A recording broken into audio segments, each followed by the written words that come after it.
Started. Hubert Lee, my man. We are live with our mastermind, very special edition. Let's let people come in. As usual, people are coming in from all over the world, and you are not in your usual location. I am not, man. It is kind of ridiculous. I hope everybody feels bad for me that I'm in this room doing this mastermind when I could be, let me just show you, out there. Okay? Just saying that would be our balcony with a jacuzzi on it overlooking the Caribbean Sea. Yes, indeed. Yes, I do feel bad for you originally, and I feel bad that you've been on a speaking tour and on the road and having to suffer hotels, five-star hotels, and No, people man. I people know. bundle every time you leave the room, people straightening your cords. I know it's across the bear, so It's just, dude, it's just like somebody has to like keep these places in business. You know what I'm saying? there you I'm, go. So let's give everybody the background. As everybody knows from the emails that I've been sending out, today is a very special session. Ridgely has been hot on his speaking tour, and Ridgely, you've given a couple of speeches in your life, maybe one, two, or many, or like how many in your life? well, since I've been doing it for, I'm going to date myself now, about 38 years, I guess a lot. But, so for those who don't know, I've been blessed. I've spoken in 35 countries on every continent except Antarctica, and been super blessed to travel all over the world because of this crazy speaking career. And it'd be fun to talk about, but also to just help people understand how the model works, right? Because sometimes I'll speak for free. Sometimes I'll speak for a lot of money. Sometimes it's somewhere in the middle. And you got to understand, well, what are you doing? How does that work? What's it look like? Sometimes I'll pay to be on a stage, depending on what the situation is. And I know, Hubert, you'll tell me which direction you want to go with this. Obviously, I'm delighted to take it any direction you want, but you're the Yeah, boss. well, first off, thank you on behalf of everybody in the mastermind to take, time out of your traveling schedule to actually drop some fresh insights for us.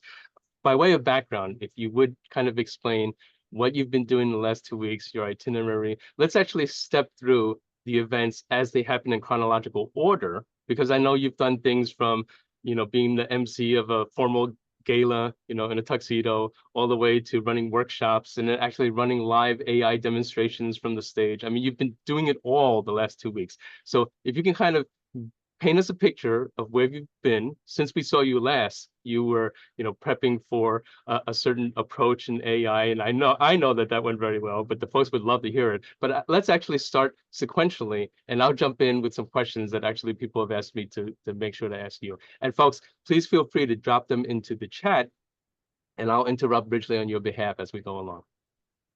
So I'll start out by saying that many of us have heard the adage, the riches are in the niches or niches, whatever you want to call it that way. And from a business perspective, I am a firm advocate that that's correct. If you can serve a particular community or business really, really well and take it to another level, then you can do very, very well without needing to be all things to all people by any means.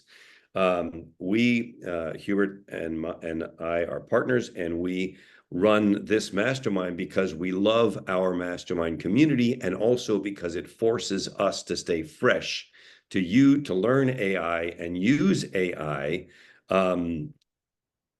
in serving other clients as well. And we have two verticals that we play in outside of the AI mastermind, which is we run a digital marketing agency for community banks and high-end dentists, as in not your family dentist, but the people that do full mouth restorations, that kind of things. A lot of people might ask me, well, what the heck? How in the world can you do community banks and high-end dentists? Well, actually, the profile is very, very similar. Both community banks and high-end dentists depend on the geographic radius around their brick and mortar location for all of their clients or patients. And both of them are big fish in small ponds. We don't play in big ponds. It's too competitive. We play in small ponds where we can absolutely dominate. So what happened to me is it turns out that all the big conferences for these two niches happen at the same time. So last week on Monday, I took off for Atlanta, Georgia. I was there to MC and keynote and run the award ceremony for the most successful consulting firm in the community banking industry. So I spoke on MC the event on Tuesday, did a keynote speech at the end of the day on Tuesday, got up Wednesday, MC the event all day Wednesday, then rolled into what's called the Banky Awards, which is basically the Oscars of the community banking world, and MC'd that event. Highlight of that was when the power to AV went out completely. Somebody pulled the wrong plug on the entire system. And of course, the protagonist, main person, sponsor of the event just looked at me and said, do something. And so I had to bust out a rap. That was kind of fun. I enjoyed doing that. I got up the very next morning, hopped on an airplane to Colorado Springs to stay at the Broadmoor Hotel. If you ever get the chance to do that, and it's not an economic crisis, because believe me, it's very expensive. You want to do that. One of the nicest hotels I've ever been to in my life, to attend the Sunrise Dental Summit, where I had the opportunity to get in front of about 50 elite dentists and some of their teams. And from there, I got up the very next day and hopped on an airplane to Tulum, Mexico, because I trained the staff at what TripAdvisor rated the number 13 all-inclusive in the world. And I'm very blessed. I come down here twice a year to train the staff, and then my wife and I stay an extra week. Now, I've spent most of the week and you did that one in and you did that one in Spanish, right? In Spanish. And that one, by the way, was all about discover your mind type. I had all of the senior managers on one day and the supervisors on the next day discovering their mind types, all of them wearing mind type bracelets all over the resort. It was super cool. And now I am attempting to get out of this room to go and enjoy the great outdoors over there. But I've been spending most of the day on Zoom. Well, there you go. Well, thanks. We're gonna just hit you with a couple of questions, and then have a quick hot seat, and then send you on your way to suffer more out over there in the Turtle Bay. So originally, one of the questions that I had was if you could talk about your own way of preparing for the talks, okay? Because I know that you're a big stickler about presentation, even after all of these years. Presentation is key. A successful presentation has to do with the preparation, right? And to this day, you still observe a lot of discipline in preparation. And I think it's a myth that people think that, oh, the greatest speakers speak off the top of their heads. Can you speak to that? Yeah. So the people that wing it, we have a name for those in the professional speaking world. They're called amateurs, right? Because nobody that is at the elite speaking level wings it. Nobody. They practice and they practice and they practice and they practice. And the opening line, I have two opening lines that I do at conferences, one or the other, that I've said thousands of times before going on stage. I'm in the back somewhere walking and saying that line over and over and over and over and over in my head, so that when I walk out on a stage and do what's called commanding the stage, which basically looks like this, you get up in front of people and you do this, and you scan the audience until everybody shuts the hell up and pays attention. And then you start, and not before. It's called commanding the stage. That line comes out flawlessly because I'm fully focused on the audience, not on myself. I don't have to think about what I'm saying because I've rehearsed it out the yin yang.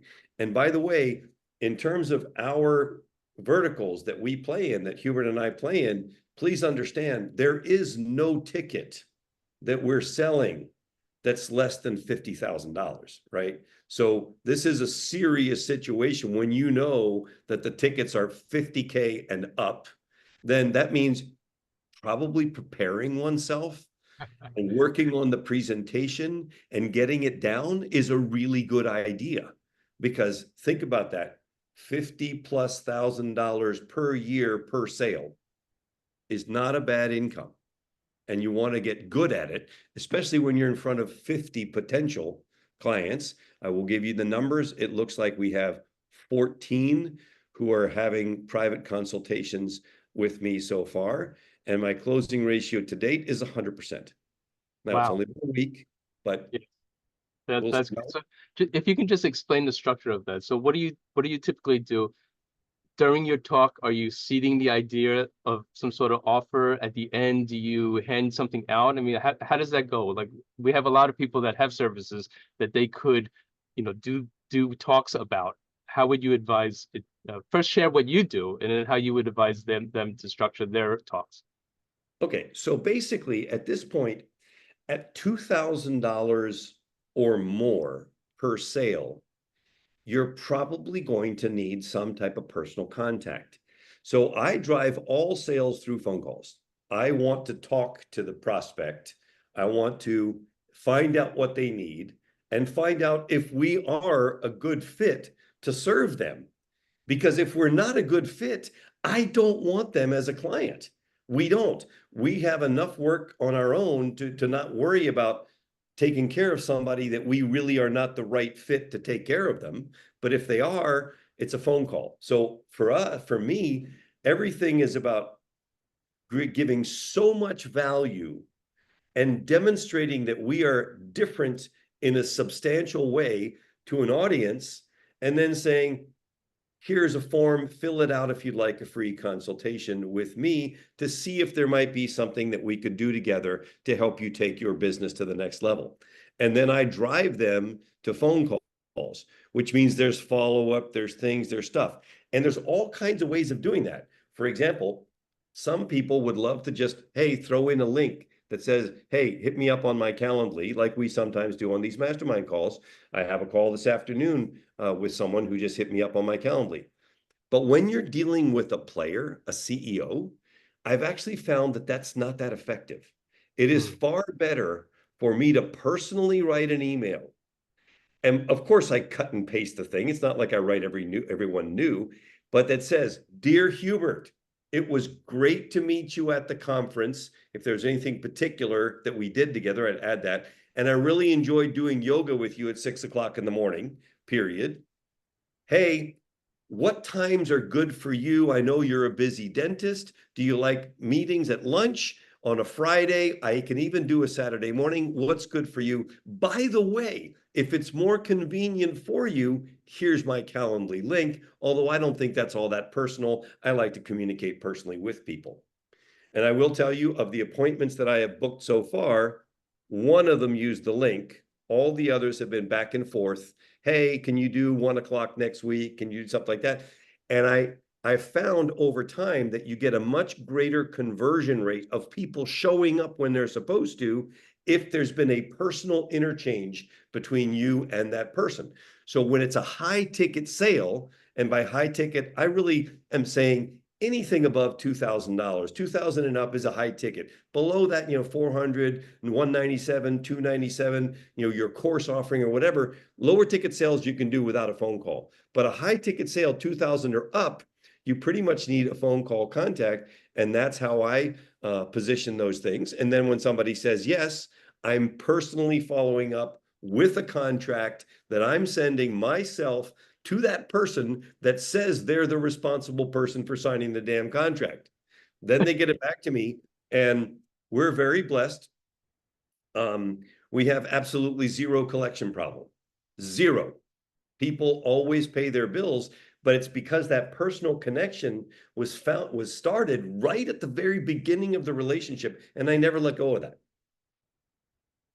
That's great. Now, can you, in the examples that you're giving, how did you get their contact information? Was there a form that you handed out? I mean, how did that go at the end of your talk?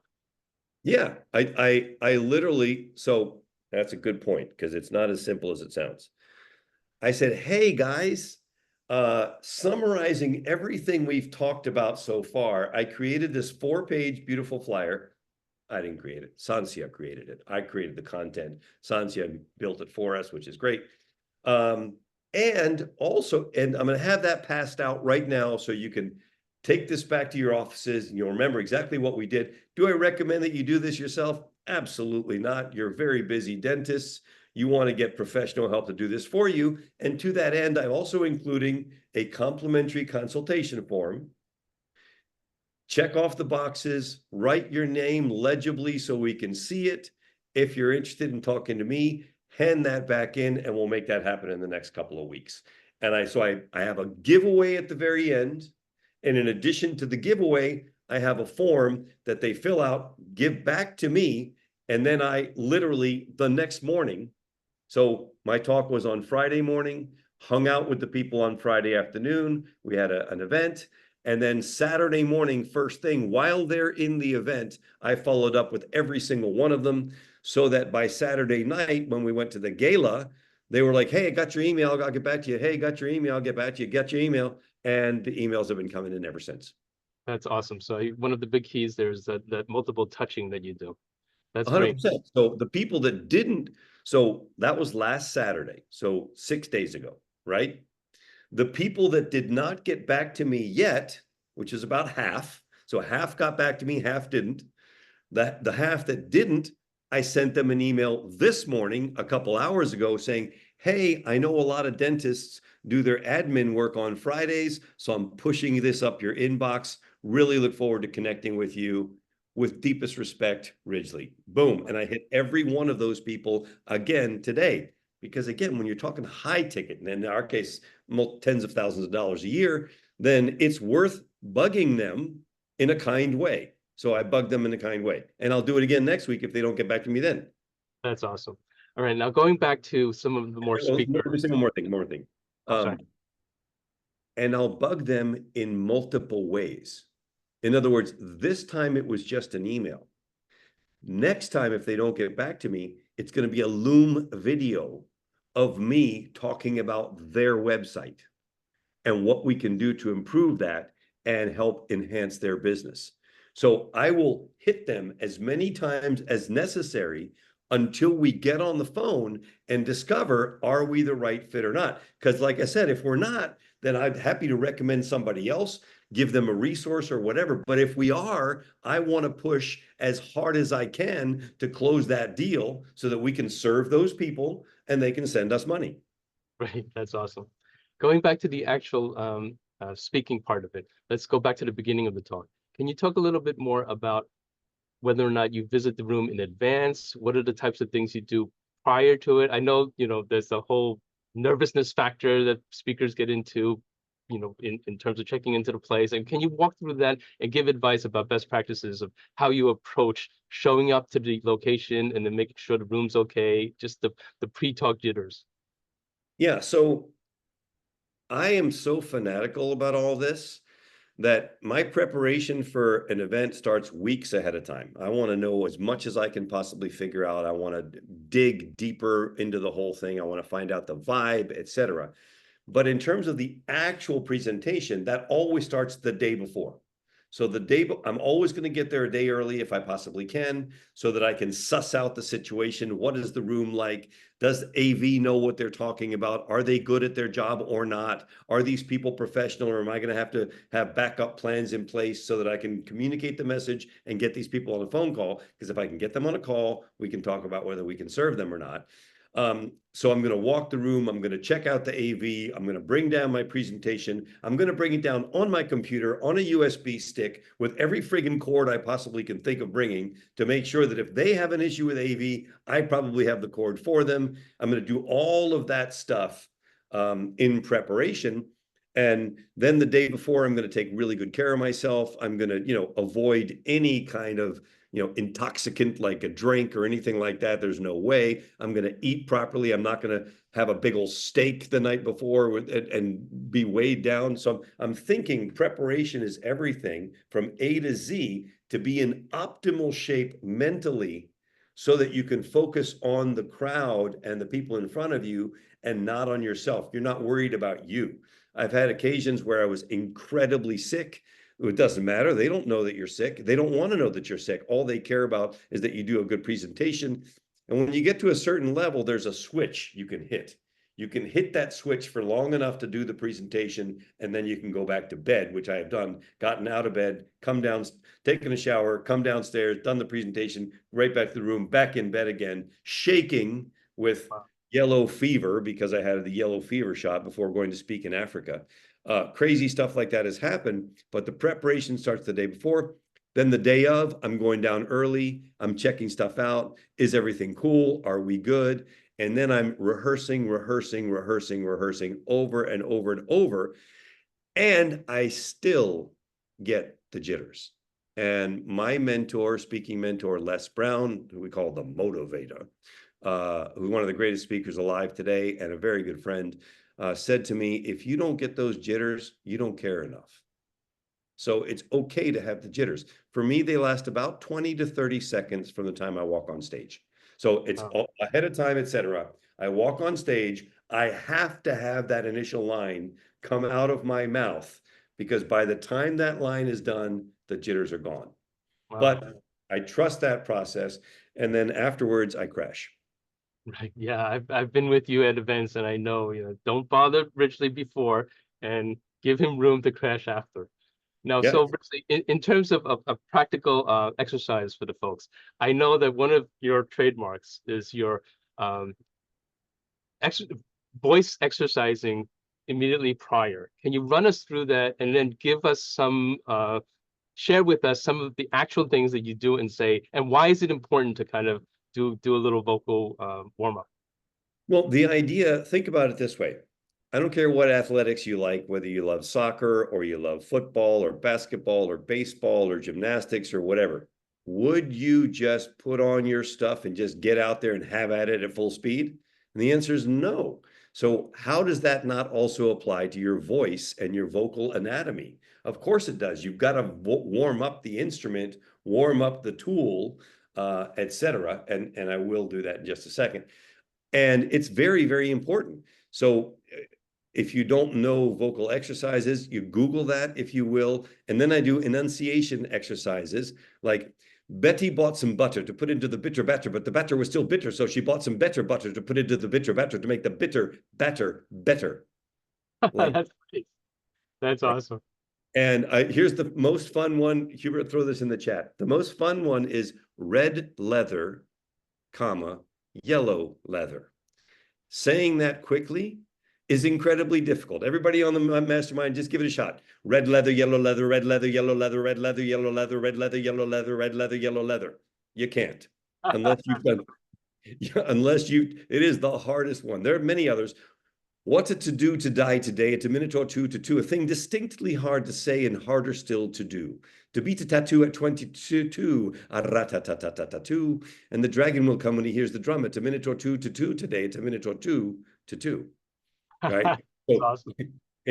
you got to do that kind of stuff to warm up your voice. And then the last thing that I do is I say a prayer to the room and I remind myself, Ridgely, this is not about you. It is all about them. Go. That's awesome. That's great. Now, folks, just you can see that obviously the depth of knowledge that Ridgely has on this. I also just want to, Ridgely doesn't toot his own horn, so I'll do it for him on occasion. But he's done the whole Hollywood thing, movie extras, TV shows, all of that. And so there's a depth of experience here. And so please drop your questions. We're going to get to this question here. Falashay, this is an excellent question. Give us some examples of your opening lines. How are they made up for different stages? But also, too, before you do that, Ridgely, just in terms of the physicality aspects of it, too. How do you recommend people use the stage? I know you have your own style, but many people stay in one spot. Some people pace around like a wild animal. I mean, what do you recommend and why? Okay. So unless you have a particular shtick that involves pacing like a wild animal, like you were a wide receiver on a football team and you're trying to show something like that, and that's your gig, it's just not a good idea because it's distracting. People wonder, why are you not staying in your power? The worst thing that I see people do is stand behind a podium. Oh, I'm just going to put a big old barrier between myself and the audience. Really? I don't think so. Even if you need to pay attention to your notes, put your notes here, stand next to the podium. So there's no break between you and the audience. And what I do is I move slowly back and forth, scanning to make sure I take everyone in.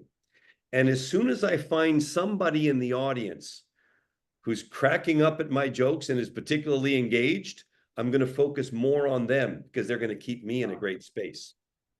And And I know that sometimes the mechanics of the room are such that with the lights and the glare, you actually can't see anybody. that's Or correct. worse yet, I want you to give this example. I remember you told me about how this speaks to cultural differences. You were in Japan and you were wondering how it was going. Can you tell us that story? Yeah, no, that was the worst, the most ridiculous speaking event, or one of. I've had some crazy experiences, but this one, it wasn't actually in Japan. It was in Hawaii to a Japanese Oh, crowd. Hawaii. Okay, right. And these guys were, it's 9 o'clock in the morning, and I'm doing everything, and they're just standing there like this, stoic as can be. And I'm doing all my stuff and my best jokes and whatever, and I'm jumping on a table or on a chair, and I'm doing things, whatever, and they're just like, whatever. And I'm like, man, I can't wait to get this thing over with and get the hell out of here, right? And at the end, they came up to me, Mr. Ritchie, so funny. You so funny. Really good speech. You're so funny. I'm like, well, why didn't you friggin' laugh and give me some love? Because I didn't feel it. I wasn't feeling it at all. And sometimes you get that, or I've been in front of really big crowds, 5,000, 10,000, 15,000 even, where you do not see anybody except the front rows because the lights are blasting you. You got to find somebody in the front row to key on so that you're talking to a person, not to a sea of emptiness. You got to Right, really focus on somebody. Who am I keying in on? What does that look like? right. And when you do that, it's a different level. We have a comment here. I dislike the podium, but need something to hold my laptop or notebook. Can you address presentations? You speak with presentations, with slides, and without.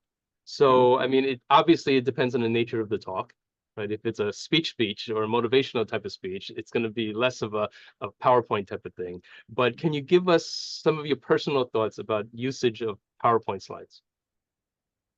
Yeah. So PowerPoint slides have to make a point. They can't be a series of words on a thing. So at this last dental presentation, I met a guy named Howard. And Howard was an excellent speaker, but he had done the presentation himself, and it was just a bunch of words on slides.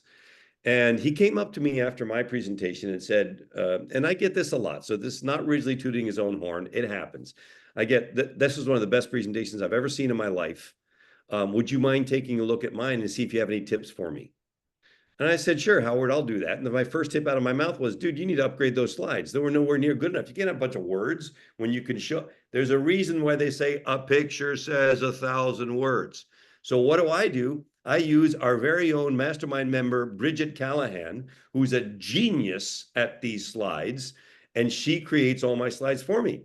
So now, again, that's not necessarily in everybody's budget to spend money on slides, but if you can afford a little bit, to get somebody who's a pro to help you make the slides, then get somebody who's a pro to make the slides, unless you're really good at it yourself, which I am not, and certainly not in Bridget's league, not even close. So the slides have got to make a point. Now, the second thing is, what are the most powerful things? Most powerful thing you're going to show are results or people that are your testimonials telling the result, saying how good your stuff is. So it's not you saying we're amazing, it's other people saying you are amazing. Social proof is so powerful. We know that we use that in online marketing all the time. From the stage, it's the same situation. Whatever you can do to show rather than tell is going to be much, much stronger for sure. And again, this is key. The worst thing that I see, and I I mean, it just breaks my heart more than anything. It used to just piss me off, but now it just breaks my heart, is when people come out and they say, hi, everybody. So great to be here in Peoria, Illinois, with all of you. Isn't it a beautiful day outside? I'm excited to share some valuable information. I'm like, what? What a complete waste of prime time, man. When you walk out on that stage, that is prime time. There is nothing like that first 15 seconds, which is about how long it takes somebody to make a decision whether they like you or not. So you better do something interesting. And the idea of welcome to Peoria is like really killing me, All right, man. so this segues back to this question here. Give us some examples of your opening lines. How are they made up for different stages? So what would you recommend and how do you typically open? So here's a Steve Jobs approach. I'll give you a Steve Jobs approach and a Les Brown approach. Steve Jobs' approach is make an outrageous claim that gets people to lean forward and then back it up. So one of my two openings, I'll give you one and the other, the Steve and the Les. The first one would be something like this. Once in a great while, something comes along that it's so powerful that it changes the way we view the world and our place in it. And those of us who adopt these new strategies, new philosophies, new ideas can find ourselves both personally and professionally transformed. I believe there's a better way to know yourself, who you are and what you stand for, a better way to express that to others so that in turn you attract better people, better colleagues, better clients and customers that turn into a better business and a better life. And it all starts with knowing why you do what you do and what is the mind type created by your why. Steve That's Jobs, awesome. make a big claim and then begin to back it up. Another approach is to grab people by the short and curlies by something that is like, what? What did he just say? And then go from there. So my other opening goes like this.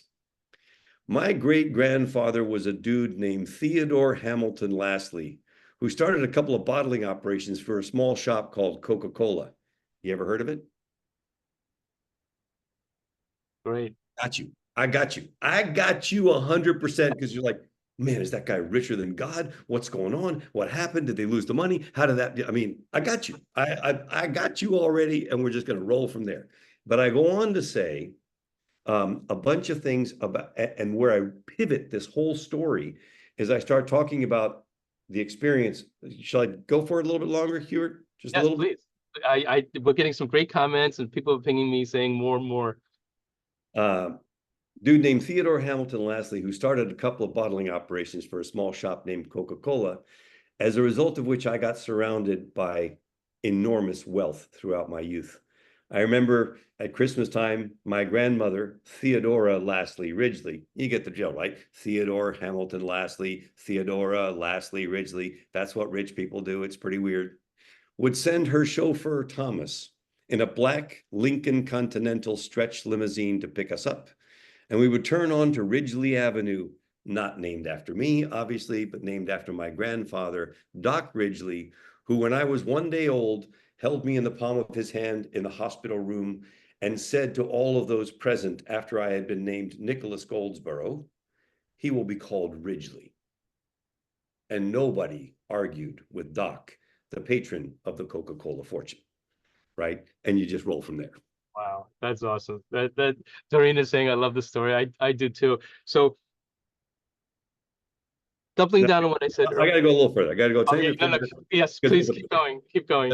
there's a pivot here. Okay, great. So we would roll up Ridgely Avenue into my grandmother's mega mansion called Dreams Landing, walk through the foyer, say hello to umpteen people that work there, and step into the great room, the room where my grandmother, who we called Gaga, held court. Every room at Dreams Landing had a name. The great room was her space, and she would be there sitting in her throne-like chair, smoking cigarettes from a gold cigarette holder, with a Yorkshire Terrier named Tippy on one side, a Pekingese named Teacup on the other side, and two parakeets named Tuesday and Wednesday after the days they were picked up flying around the room, with a floor-to-ceiling glass wall behind her overlooking formal gardens, with a swimming pool so large that I had a sailboat in it. You can't make that up, right? And we'd walk in and give her a kiss on each cheek. And within about 30 seconds, she would say, run along, children. Your gifts are in the playroom.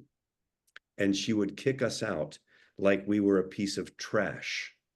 Because in Gaga's world, children were to be seen, but not heard. And we left because she was weird. Down the hall, we run into the playroom, and I keep going. That's awesome. So Richly, Your talent's unbelievable. You have a background as a writer, and so your content is so vivid and all of that. Can everybody strive towards that, or is just that impractical? And then further, when you said that you rehearse, you've also been an actor. Are you literally memorizing this as a script, or how would you advise people to prep for this when they're preparing? Are they coming up with a script and literally memorizing it like an actor would? If it's a presentation that you're going to be doing repeatedly, 1000% yes. You need to know every single word, every transition, every nuance, everything. I did a presentation, so that was 2 hours on stage. I had 2 stumbles on a word. That was it. There were no mistakes. 0. A stumble on a word, tongue got twisted for a second, but that was it. Every other word was planned. Everything. Now, when it's planned out that well, you can improvise because you know to go back to it, etc. You can joke with the crowd. Somebody can say something funny. You go, yeah, that's a good one, man. You can do that, but not if you don't know your content. If you don't know your content, forget about it. Of Right. course, Yeah. you have to write it and you've got to rehearse it. And I would recommend rehearsing it over and over and over. One of my other speaking mentors, Dave Van Hoos, best closer from stage I've ever seen. He and Ted McGrath are probably the very best that I know of in America. He said to me, he said, until you've done a presentation 15 times, you haven't even started to get to know it yet. So Right. good question, but no, the answer is 100%. I know we got to get to the hot seat, so. Yes, so we'll just wrap it up. Some great comments here. We'll read the comments. But one last question I do have in terms of this. Actually, let's actually move to Fede's question. How do you pivot back to the main story of value after framing the family story? And then that I also wanted to combo that with what I was going to ask, which is, so you're saying it's all right to talk about yourself? If it's interesting. Okay, right. It's not okay to do this and pound your own chest. But the biggest thing that people are going to relate to is pain. They're going to relate to pain. That's why the line, and she threw us out like we were a piece of trash, is the most interesting line in that whole thing. Because people immediately go, oh, God, that's terrible. I can feel that pain. So if you're willing to go there and be vulnerable, it's like, I know Federico is on the line here with us right now, but we have a rule when you're filming. If somebody starts crying, don't even think of shutting down the camera. Get them to keep talking through the tears. There's nothing more fascinating than somebody having tears coming down their face as they're trying to express themselves. I mean, it's riveting. So if you have an experience that is difficult, then for sure, share it. Give you an example real quick. And if we run over a little bit, we'll run over a little bit. So here, I'm in Akumal right now in Mexico. We were giving an event. I was giving an event with some other people, and my topic was how to build incredible presentations and openings. And this guy came in and starts telling this story about his mother when he was a kid, when he was 8 years old, 6 years old. And he started telling this story about his mom and how his mom had to make a hard living and how it was difficult because every day she had to make the bread and do the stuff. And then she would go out and sell all that. And then she would try to parlay it and make some sales. And every day they knew when she walked in the door at 4 o'clock in the afternoon, based on the look on her face, whether or not they were going to eat that night. And and I went, stop. That's where the story starts, right there. The story starts right there. When my mom walked in the door at 4 o'clock, we knew by the look on her face, whether or not we were going to eat that night. Wow. That's the story. See, that all that other stuff is just prelim bullshit. Just jump in. My great-grandfather was a dude named Theodore Hamilton Lastly, who created a couple of bottling operations for a little shop called Coca-Cola. Got you. One day, God forgot to take her pill. What? Okay, enough of this. Awesome. Oh, Okay, so really great question. You have to script it. yeah, so actually, let me read his sequence of questions. So Federico first asked, how how do you frame the conversation around value to the audience? Then he said, how do you pivot back to the main story of value after framing the family story? So it depends on what the presentation is. Obviously, like the one we were talking about, it starts with knowing your why and the mind type created by your why. Well, we know the next thing I'm going to say is, and this morning we're going to look to accomplish three things. First, discover your why and the mind type created by your why. Second, learn how to express that so that you become a magnet for those amazing people that will help you grow your company. And third, how to use AI to make that happen at a microsecond speed of what it used to take in the past, whatever. So I'm going to tell them what I'm going to tell them. Then I'm going to begin to tell them, and interspersing pieces of your own story into the narrative is fine as long as there's a nexus with the narrative. It's got to be related somehow. It can't be, oh, now let me tell you about the time a dog bit me in the leg when I was taking a jog. I mean, no, you can't do that. But you've got to weave it into the story. So when I talk about discovering mind types, and if you've been around for a long time, you know those mind types. You probably had me discover yours. Mine is the problem solver. When I'm describing the problem solver, I describe a situation with my brutally obnoxious, horrible stepfather who used to beat us up because he was a violent alcoholic and would send us out to play, telling us to be back at 6. And at 5 minutes to 6, we'd be standing outside the church bells, outside the front door, waiting for the church bells to ring in the steeple in the town square, so that we did not walk through the door 1 minute earlier than necessary, nor were we ever a single minute late, so as to incur his wrath and risk a beating. And when I walked through the door, I had 10 or 11 seconds to figure out, is he drunk? And if so, how drunk? Is he angry? And if so, at who? And what do I need to do to protect me and my 2 little brothers from his belt? Does anybody here think I can turn that off? Pause, right? And then you say, and this shaped my mind type and da, da, da, da, da. And I bring it right back into the story. And I say, and it was like an albatross. It was like this anchor weighing me down everywhere and every place I went to, until I realized, wait a second, because of this, I'm able to make sense out of things.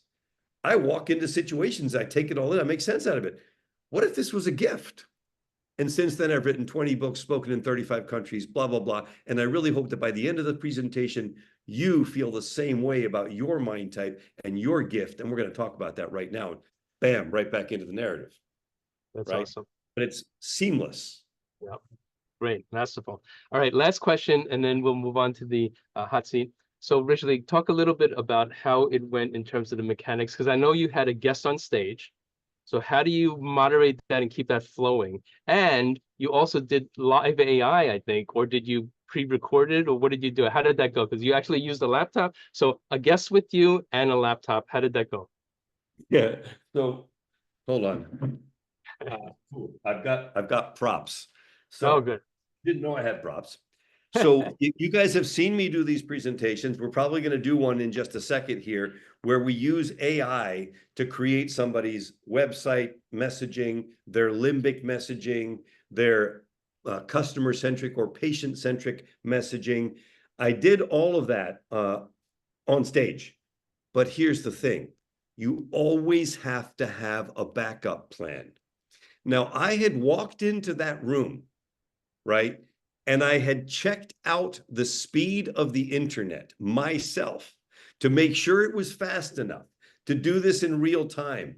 But the idea that I wasn't going to have a backup plan just in case, well, that's called amateursville. So in my room the night before, I did everything that I was going to do in ChatGPT 4.0 ahead of time so that I had the full backup, knowing that there could be anything could go wrong. So I put it in a Google Doc. I've got it in the Google Doc, and now I'm working live in ChatGPT, brought up a dentist with a high-end practice, Long Beach, California, a very competitive space. Guy sat down with me, and we started going through the whole process, created his messaging. Well, 1/3 of the way through, the internet starts cracking up, not working properly. And I said, you know what? I had a backup plan for this. We're just going to take a look at the content. You're seeing how fast this is happening. Everybody got that? Yep. You good, Pat? His name was Pat. Okay, Pat, well, cool. Let's take a look. This is where we're going from here. And I just switched over to the Google Doc. Nobody even knew the difference. It Brilliant. was seamless. I'm like, I got this. We get to the end, and of course, Ridgely's going to bust out a rap. And I said, well, what if we turn this video script into a rap? And on the table, I had prepared ahead of time a set of glasses and a hat, right? So then I bust out the rap for the dentist's video script for his homepage. But wait, I also then said, and what if you could do something like this every single month because you have AI and you could rewrite a rap and you could do one about cosmetic dentistry? That's your specialty, right, Pat? Yeah. I said, good. Here you go. Here's the prop. And I handed him the hat and the glasses. He was already thinking, oh my God, I'm so lucky. I don't have to do that rap. Ridgely did it. And I scrolled down a little further where we had the cosmetic dentist rap.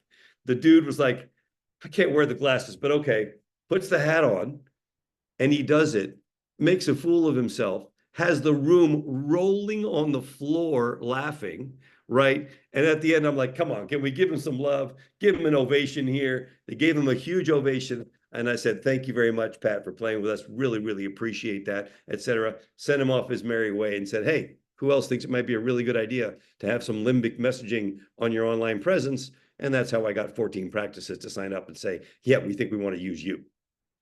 That's awesome. Excellent. Ridgely, thank you so much for sharing those gems. Let's move on to our mastermind hot seat. I'll let you lead that portion. But brilliant, very kind comments by everybody in the chat. So Ridgely, thank you so much. No, man, that was kind of fun. I mean, it's a little bit off topic, but since it's happening, and I did share with everybody that we would do give you an update of how it went. I would imagine that for us, this is a multiple six-figure situation. Nice. All right, Congratulations. so I'm bringing up Natalia here and our good friend Federico, and to talk a little bit about an upcoming. By the way, there's an interesting relationship between these two. Do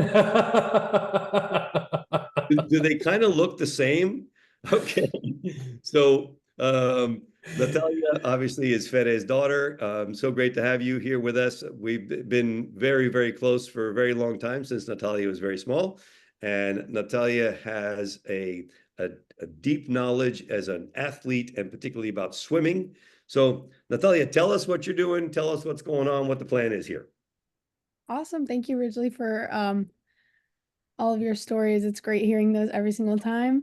I hear them, I get a new message from what you're saying. So thank you, Ridgely. And so right now I am starting a swim business and called Giller Swim Academy.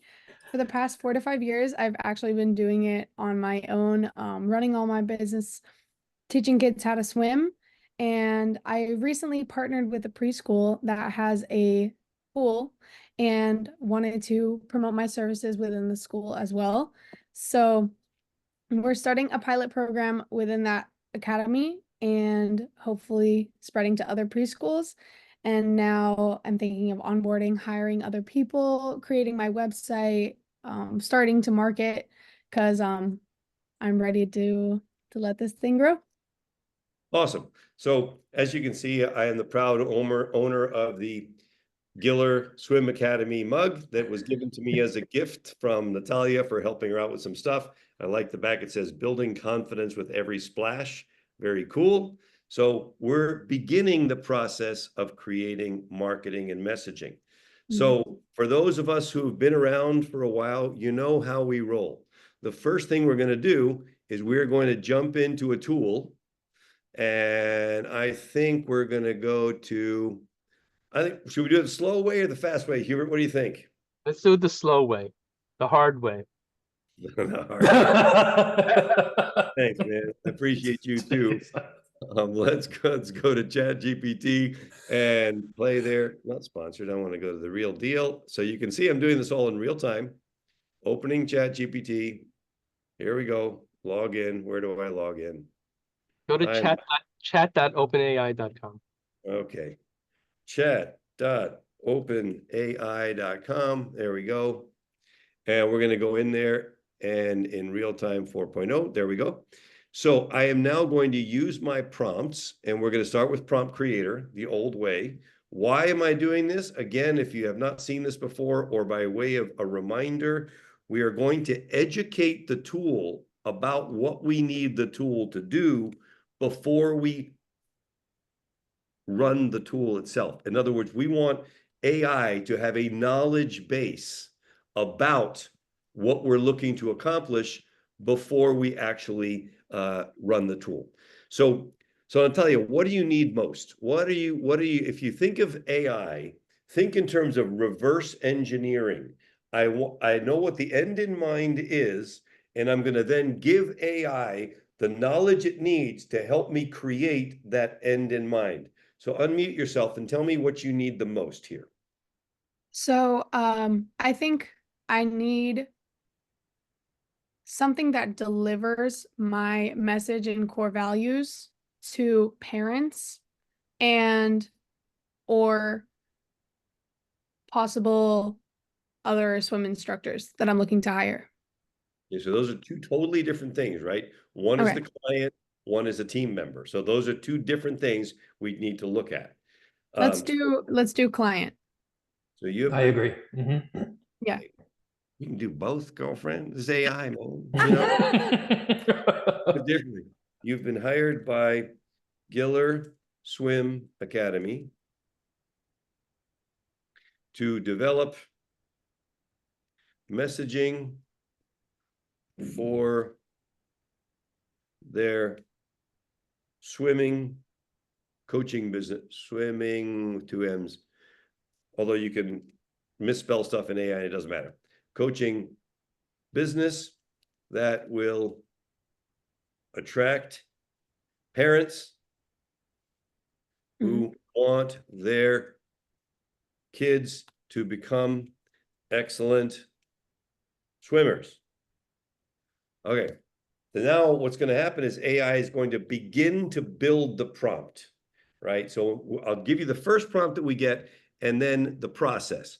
You're an expert copywriter and direct response marketer. You've been hired by Giller Swim Academy to develop compelling and persuasive messaging to attract parents who want their children to become excellent swimmers.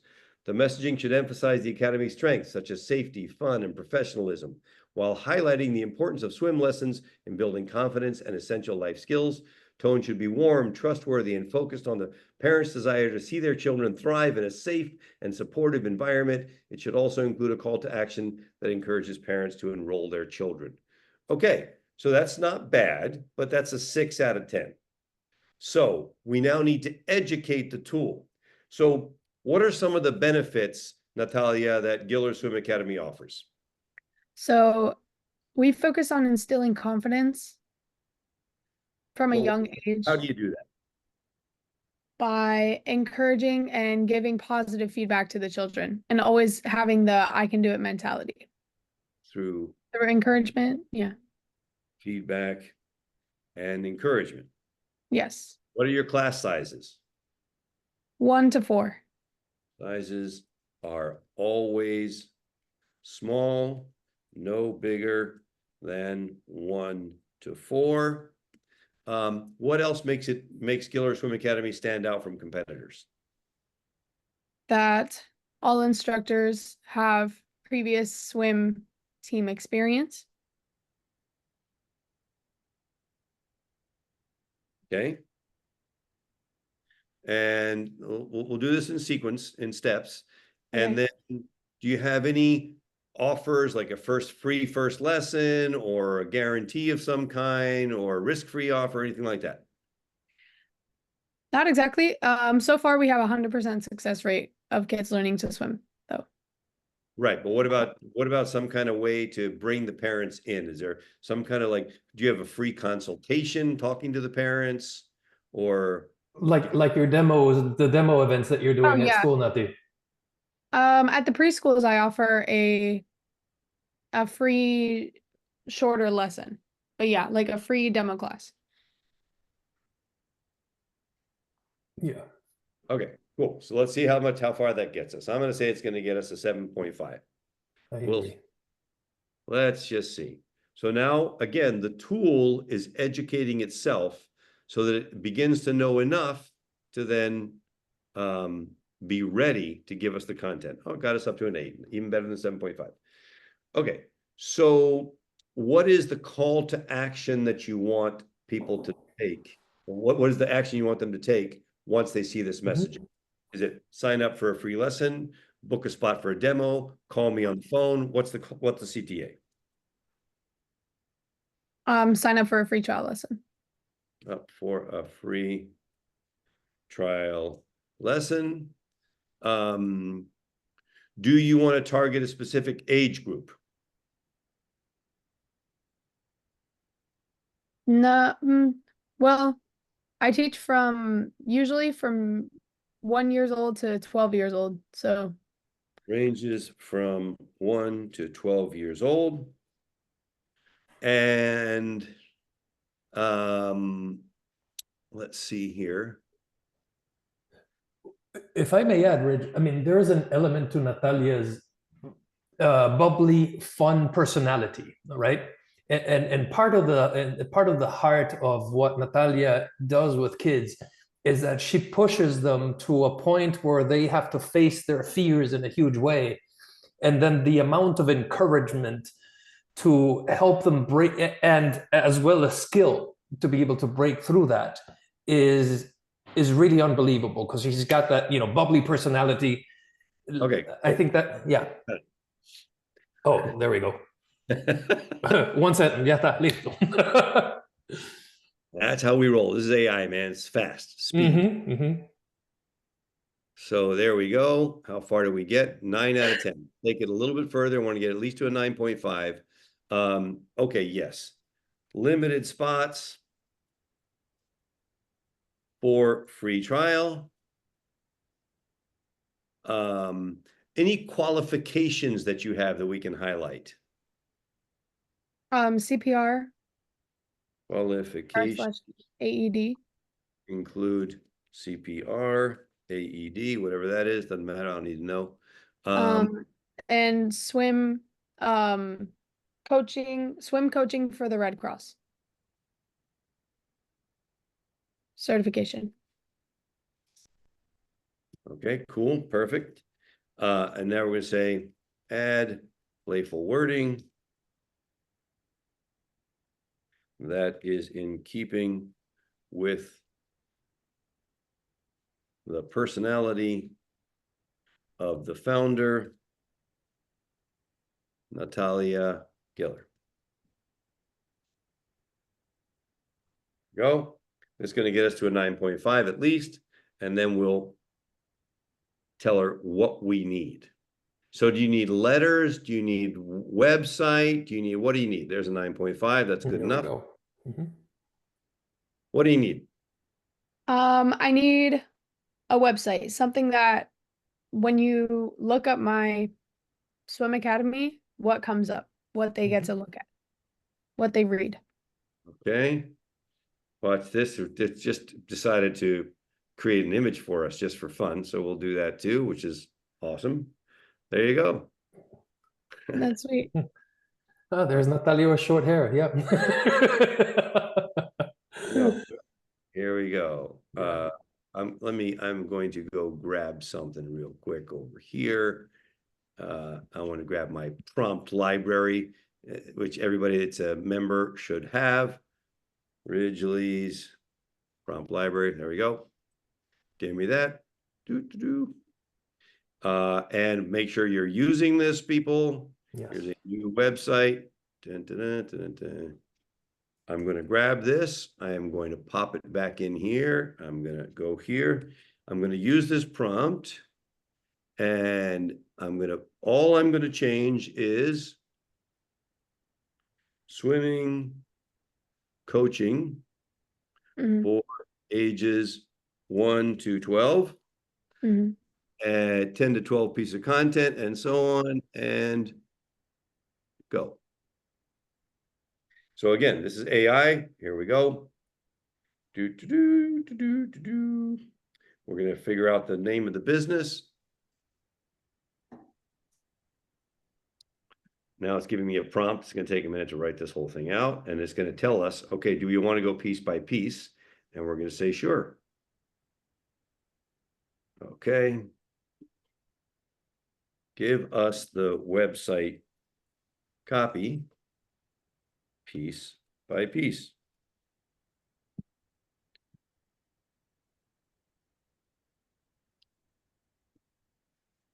And you'll see. Let's see what happens. Where confidence meets the water. At Giller Swim Academy, we believe that swimming is more than just a skill. It's a life-changing experience.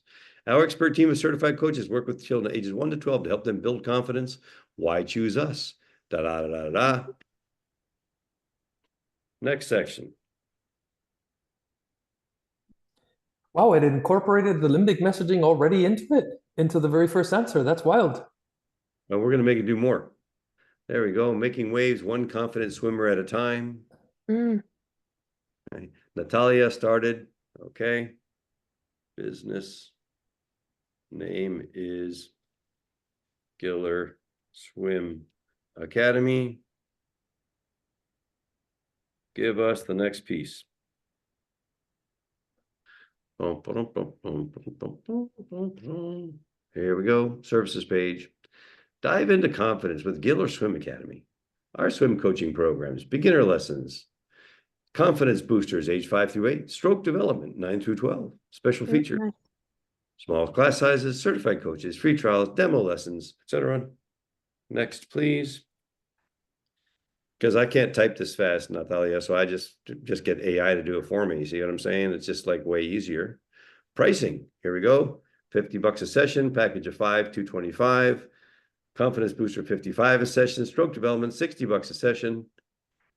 Enrolling more, sibling discount, 10%. You get X little whatever, etc. Right? Next section. Testimonials. Here we go. Now, one thing I'm going to say, do not use fake testimonials. These are examples, but it is karmically a really bad idea, okay? So let's not do that. Please get real testimonials, and that applies to everybody in the mastermind. No fake testimonials, right, Hubie? That's right. We have a great little testimonial reel, so that's really, really phenomenal. Natalia, I know a guy who can make a couple of good testimonial videos for you. I do too. Yeah, that pretty much makes things a lot easier. Awesome. And there's your blog. Dive into our expert swimming tips and advice. Notice the way it's playing the language. Dive into our, etc. 5 ways to help your child overcome their fear of water. Why small class matter. The benefits of swimming for kids. How to choose the right swim program. Water safety 1-on-1. Next, please. And here we go. And you can see, it's like, if anybody's on this call that hasn't seen something like this, that doesn't think, OMG, how in the world could I not be using AI? Well, now you see, you're right. You should be using AI. That's why you're in this mastermind. Next, please. We're almost finished here. And then we're going to do a little bit of magic. And then, of course, I will send this all to you, Natalia, so that you can freak out when you have 57 pages worth of stuff to mess with. Awesome. Question, Ridgely. Does the please have any added benefit when you're asking it to continue? Well, I want to see it doing it piece by piece, right? Mm-hmm. So if I don't like a particular piece, I can say, no, let's redo that piece right there. I don't particularly like the way you had the personal attention here. Say, Okay. You can tweak each piece one at a time. For the sake of this demo, I can't do that because it takes too long, but that's something you can do. And the way you can do that, Natalia, is grab a section, put it into ChatGPT, and tell ChatGPT what you want it to do with that section, right? Even more sophisticated, Hubert, jump in and tell everybody how I'm going to put this into a Google Doc for Natalia so she can work on it. How could she take that whole Google Doc and create something that then informs AI? Yes, awesome. But before I do that, let me just clarify something that Natalia said in case she meant something different. I thought I heard Natalia say, ask about the usage of the word please in the sections. Is that what you were saying, Natalia? Yes. Yes. So originally, so let me answer that. So Natalia, the answer is yes, it does affect the outcome. And there are actual studies that show that when you are polite in your prompting, it actually gives better results. But I suspect that it has to do with the fact of the following. When you say please and you're being polite to it, I think it puts you, when you're writing the prompts, into a mode where you're actually sharing more and you're putting in a better spirit into it and using words that are kinder and so forth. And I think that is actually what's influencing the prompts. So we like to encourage our people to use polite language, say thank yous, you know, and use emotional language when informing the prompts. Now, what Ridgely is saying also that's important is instead of just leaving this output in a ChatGPT chat, what you can do is put it into a Google Doc, or even better yet, you can put it on a web page, and then you can use prompts where you can refer to the URL of that document or web page, and you can say, take a look at this web page. Based on this, I'd like you to advise me on using this for social media posts or something like that. And that what that lets you do is you can have then multiple chat sessions where you catch up with everything iteratively as you go along, because you keep saving it to the document, and when you start a new session, you tell AI to go look at that document, and that way it refreshes its understanding of everything as you go along. Okay. So Very while interesting. you was doing that, I had them create limbic messages for you. We believe every child can overcome fear and thrive in the water. We believe confidence in swimming builds confidence in life. You deserve peace of mind knowing your child is in expert hands, and so on. And I then said, okay, great. Now, where would you put any of these messages?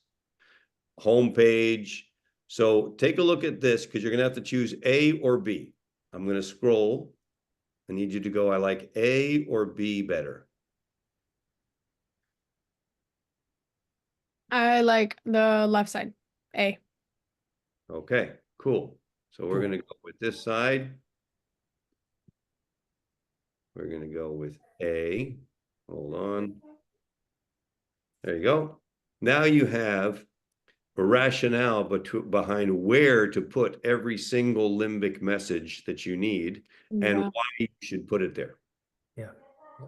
Okay. And actually, one thing that I would add here, sometimes within the rationale, there might be some great copy that it gives you that it's unexpected. Yeah, for sure.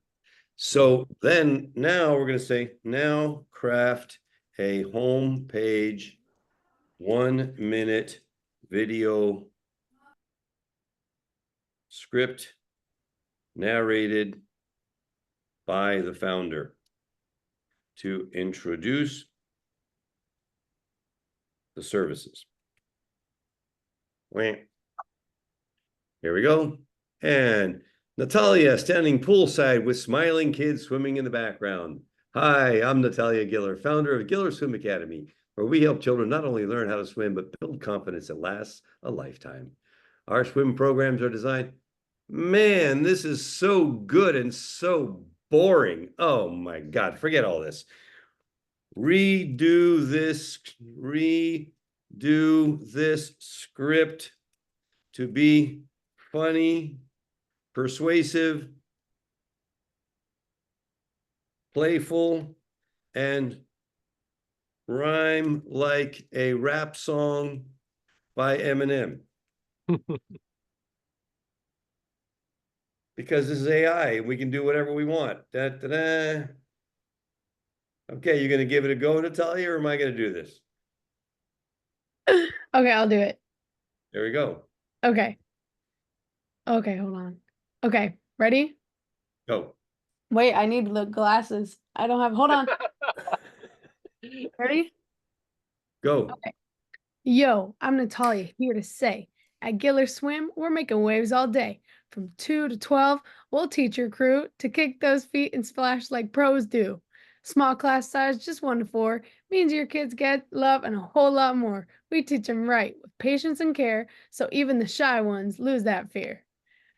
Safety first, man. We're legit certified. CPR AED got that Red Cross pride. So you can relax, let go of the stress. We got your kid covered. Nothing but the best. Positive vibes, that's how we roll. We build their confidence, mind, body, and soul. Every lesson's fun, every stroke's a win. By the end of the day, they're ready to swim. Free trials here, so what's the delay? Sign them up. Come try us today. We're Giller Swim, and we'll make it clear. Your kid will be swimming with no fear. Yay! Bird. There you go. Excellent. I love that. Excellent. Good So job.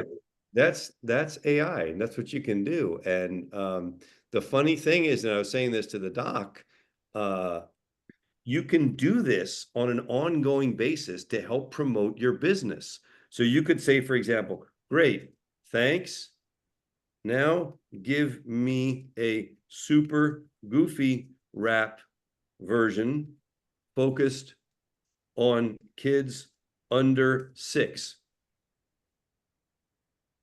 And you could come up with a new one every month and put it out there to share it. Right? And you same thing. Yo, yo, yo, it's Natalia here. Giller swims the place. Now lend me your ear. We got tots and tykes, tiny swimmers galore, splashing and laughing. That's what we're for. You could do this every month and come up with a new one and put it out there. People will send it to their friends because it's funny. Especially if you put on goofy glasses and a hat and get dad to film it for you, do a little of his magic. I mean, now you do it from the swimming pool. Oh, yeah. And here's what I was thinking, Natalia, with some of your kids, especially the ones that you've been working with, can you imagine you doing a choreography with them together? I mean, that would just be nuts, you know, and have the parents in the background wearing goofy. Oh my God, we're going to have a blast with this. Ridge, this is incredible. That's so good. Right? I mean, this is what AI makes possible. Now, I've not been able to watch the chat at all, Hubie, because I've been obviously working with Natalia. But now, trick. Here, what I'm going to do, I'm going to go all the way to the top. I'm going to go hit Command C. I'm then going to go over here, open up a Google Drive. So, because I'm in the, I don't know about y'all, but I'm busy, right? Giller Swim Academy. I'm going to copy that. No, hold on. I'm going to copy this here. And now I'm going to, and there we go. I'm then going to go share. Okay. Natalia, what's your email? I muted. Oh, and it's there. It is. There it is. Boom. Fede. Boom. Send. And I'm done. Brilliant. Already in your inbox, handled. Right? Now, why did I do that as opposed to using the share function in ChatGPT? Does anybody know? Because ChatGPT gets really funny about copying both an image and the text. And so a lot of times it just won't do it properly. It's a little thing that hasn't quite been worked out. So because I don't want you to miss anything, Natalia, I grabbed the whole thing. You saw how long it took me, maybe 8 seconds, 10 seconds. And now I put it in a Google Doc for you. It's already in your inbox. It's done without taking the risk of sending you just a link, and the link stops at the image and doesn't give you anything else, which is what it does. So little trick to know on AI. Hubert, any thoughts? Excellent. Well, Natalia, good luck on your business. Great job. Thank you. Federico, thanks for bringing this case study to us. Excellent hot seat. And Ridgely, thank you so much for sharing your best practices and your recent tours. As a gift, I have a joke for each of you. Natalia goes first, you know, ladies first. Natalia, what is a shark's favorite sandwich? What is a shark's favorite sandwich? What is it? Peanut butter and jellyfish.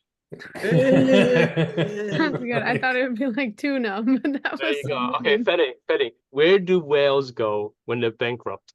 Where do whales go when they're bankrupt? To the banks, to the outer banks? Oh, that's not bad. To the loan shark. Okay, and Ridgely, after this joke, you have to tell the people when our next mastermind is, but we got that in the chat, but work on this joke first. Ridgely, why did the crab cross the beach? Why did the crab cross the beach? I have no idea. To get to the other tide. Oh, that is Oh, really Bill, funny, but is that a gift or a punishment, these jokes? exactly right. Okay, All our right. next mastermind is next Tuesday, team. Next Tuesday at 2 p.m. Eastern time. 2 p.m. Eastern time. That's 11 o'clock Pacific time. That is our next mastermind call. All righty. Yeah. Thank you, Ridge. This was so amazing. And I hope everybody got a ton of value out of it too. I certainly did from a learning perspective in terms of the edge. Always super. And actually watching the way the responses are evolving. I mean, because you first showed me this way back when, and it wasn't this fast or this advanced or this detailed. I mean, it's really gone to a whole new level. Yeah, and Yeah, it's getting faster and faster improvements. Sorry to jump on you, Rich. 4.0 we've been using, but there's a new version out, and that's going to be rolled into our models, not in the not too distant future, and it's just going to keep getting better and better. Yeah, for sure. Okay, awesome, everybody. Have a great weekend. See you next week. Fede, I'll ping you later. I got to get a contract out, so let me hit you up later. All good. Natalia, big hug. I love you. It's all good. Let me know what else I can do. Kathy, my wife, has been enjoying this mug every day. It's no longer mine. It got commandeered by the boss. So, I don't have this mug anymore. It's like, Oh, that's I've funny. carried it all over the world. It's an international mug now. Just saying. Imagínate. All right, guys. Take care. Thank you, Have a great everybody. afternoon, everybody. Thanks Ciao, for the ciao. kind comments. Yep. Thanks for the guys. kind comments. Bye-bye. Right. Okay.